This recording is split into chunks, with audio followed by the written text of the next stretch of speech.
How many times have we heard this throughout the years?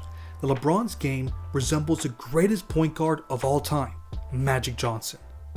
This comparison has been made to highlight his extraordinary passing ability and scoring records, to make his achievement of scoring the most points in league history sound even more impressive. The player, who plays very similarly to Magic Johnson, was never supposed to obtain the all-time scoring record. That's what many NBA experts claim, and it's the biggest lie I've ever heard. Their play styles couldn't be any more different. It's been right there in front of us the whole time. The first obvious thing is the huge discrepancy in their passing numbers. The NBA media has led us to believe that they're both pass-first players. This is certainly true for one, but not for the other. In Magic Johnson's case, he lives to pass the ball. There's nothing that makes him happier than setting his teammates up for easy shots. That was always his focal point, and he did it at a historically high level. There are 4 times that he led the league in assists per game. For his career, he averaged 11.2 assists per game. LeBron has never averaged over 11 assists for one season. If we look at the highest assists per game averages for a single season, Magic has 7 total appearances in the top 20. That includes 3 in the top 10.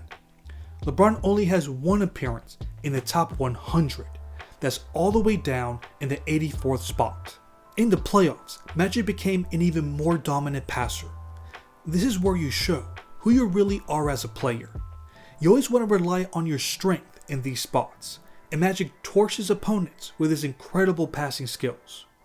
If we look at the most assists recorded for a single postseason, Magic has the first, second, third, and 4th highest in league history. It's no wonder that he's the all-time leader in career assists for the playoffs. He has nearly 300 more than LeBron. Here's the crazy part. He played in 97 fewer games. We see that LeBron is second all-time in career assists in the playoffs. That's a great accomplishment. However, this has a lot to do with another record he owns. He has played the most playoff games in history. This has allowed him to rack up the assist numbers. It's very similar to the player who has 6 all-time in career playoff games, Tony Parker. Among all point guards, he has racked up the 5th most playoff assist. Is it because he plays like Steve Nash, or because he had way more opportunities to hit those numbers? If you notice, Magic doesn't even crack the top 10 in career playoff games. He was able to obtain this unbreakable record because he is a true pass-first player. In other words, he is looking to facilitate for others more than to create shots for himself. How can we find out if someone is a pass-first player or not? Let's look at the number of assists a player has compared to the number of field goals. In Magic's case, he has always averaged more assists. 100% of the time, he's creating points for his team by passing more than scoring the ball. In LeBron's case, he has done this once in his entire career. That came the 2019/20 season. That is only 5% of the time. But that's not all. There were 15 times where LeBron finished in the top 10 in shots attempted. That includes 5 times where he was runner-up. Magic Johnson has never finished in the top 20 in any given season. We have more than enough evidence to draw the logical conclusion that one player has a scorer's mentality and the other doesn't. We're talking about 2 completely different play styles. But hold up, doesn't LeBron have more career assists than Magic? Shouldn't that mean something? I believe that is a testament to his all-around excellence. He excels in so many different aspects of the game.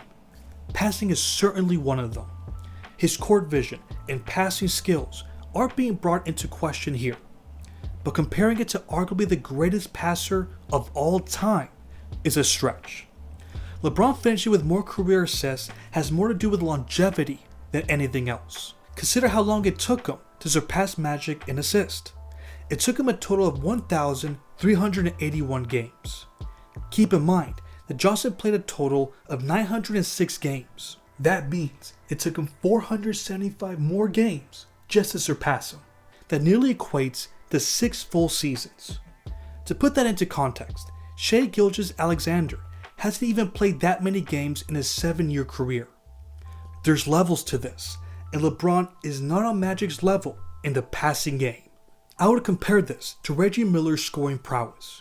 He's 24th all-time in career points, and he's racked up over 25,000 points. Show of hands, who here thinks he's in the same class of scorers as Allen Iverson, Adrian Dantley, and Larry Bird?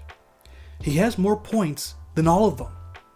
That's because Reggie played over 1,300 games in his career, while the other three never cracked 1,000 games. His longevity allowed him to score that many points. The same can be said about LeBron James. It's his longevity that allowed him to rack up all those assists. But that's not the only reason why they shouldn't be compared to each other.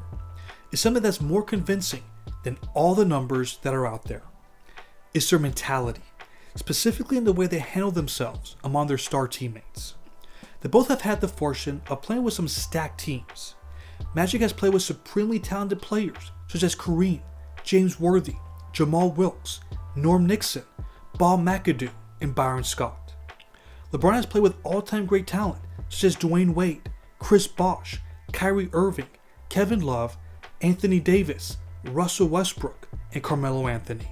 There is a huge difference in the experiences these players had when paired with LeBron or Magic. Dwayne Wade has expressed on multiple occasions that he needed to make sacrifices to play with LeBron. He needed to be less aggressive on offense and find other ways to be effective without the ball. Then there is Bosh, Love, and Westbrook, who needed to completely change their identity as players to fit in with LeBron. That caused a significant drop in their numbers, and they were nowhere near the same productive players in their new roles.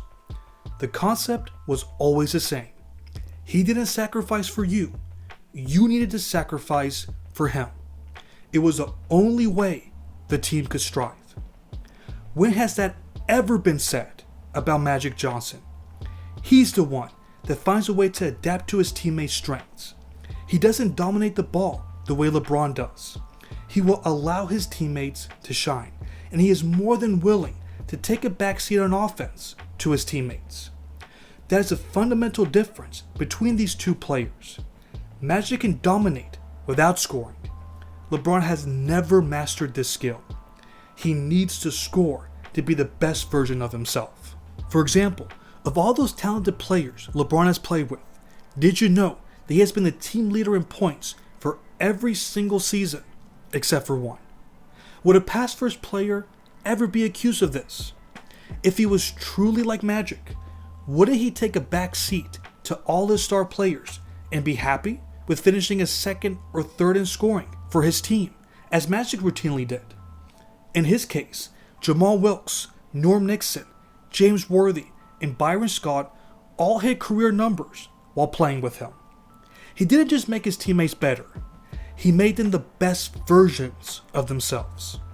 None of LeBron's star teammates have ever reached their career marks while playing with him. There's a price to playing with James. For Magic, you get the best of both worlds. I have never understood the comparison that these so-called NBA experts would make for these two legends. There are far more differences when you truly dig deep. But what about you all? Do you think the comparisons are valid? Which player do you think closely resembles LeBron? Let me know in the comments. Thanks for watching.